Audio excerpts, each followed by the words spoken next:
Vainqueur de 3 au stade de l'Aube lors de la dernière journée, les Grenoblois veulent bonifier cette belle performance par un succès à domicile face au Havre. Un autre prétendant à la montée, le GF38 est calé en milieu de tableau, mais une série de victoires pourrait donner d'autres ambitions. Celles des Havrais sont annoncées et en cas de succès ce soir, les joueurs de Paul Le Guen monteraient provisoirement sur le podium. Ce sont eux qui se procurent la première occasion avec cette frappe de Gay. Il était masqué dans un premier temps, Brice Maubleu, mais il s'en sort bien. L'inquiétude pour Philippe Insberger, car ces hommes sont bousculés en ce début de rencontre. Ils vont réagir par la suite avec cette frappe assez lointaine, hors de portée de Mathieu Gorgelin. 0-0, c'est le score à la pause. À l'aller, les Havrais s'étaient imposés 3-1, notamment avec un doublé de Tino Kadewere. Le meilleur buteur de Domino's Ligue 2, ses 18 réalisations, est absent ce soir.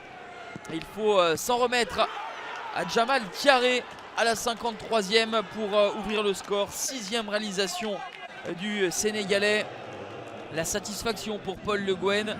Ces hommes ne dominaient pas outrageusement la partie, mais ils semblent avoir fait le plus dur, à savoir ouvrir le score face à cette équipe toujours difficile à manœuvrer qui est le GF38.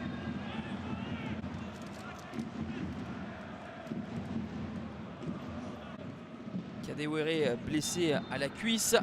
Et donc Jamal Kiaré qui permet aux Normands de réaliser la bonne opération, d'autant que derrière Mathieu Gorgelin fait le travail.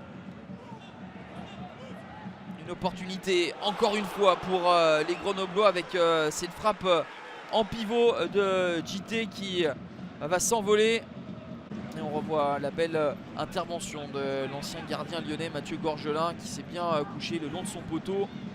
Mais ils subissent les joueurs de Paul Le Guen dans cette fin de rencontre. Et à la 86e minute, Monsieur Angoula va sanctionner cette main havraise. Penalty pour Jesse Benet. Il prend son temps et ajuste Gorgelin de son pied gauche. 3e réalisation pour Jesse Benet. Ça fait un but partout. Un partout, ce sera donc le score final. Le Havre devant au score durant une grosse partie de la deuxième période. Rate l'occasion de mettre la pression sur ses concurrents. La dernière opportunité ne donnera rien. C'est le 10e match nul de la saison pour le HAC, le 13e pour Grenoble.